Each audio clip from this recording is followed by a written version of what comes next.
Hello mga ka-treats! Nag-crave lang ako ng something soupy kaya gumawa ko ng lugaw na gamit kong broth ay from the boiled pork, belly, and chicken. Kaya napakalasa nga naman ng lugaw kahit simple lang ito.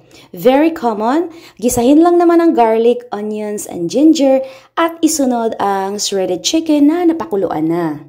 And this is a perfect way to starting the day or warming up after being outside, lalo na magwi-winter na naman. Pag nagisa na ang mga ingredients, i-transfer lang sa napalambot na malagkit or pwedeng gagamit ng kanin at ang pure broth from the boiled pork, belly, and chicken.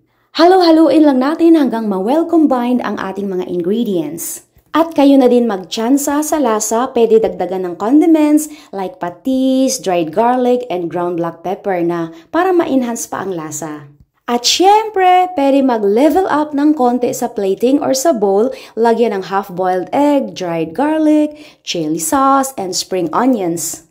At ang lechon pork belly na niluto ko sa air fryer na pinalambot ko ng matagal, kung saan yung broth ay yung hinalo ko sa lugaw. Tikman nga natin kung crispy. Ang sarap! Thank you for watching!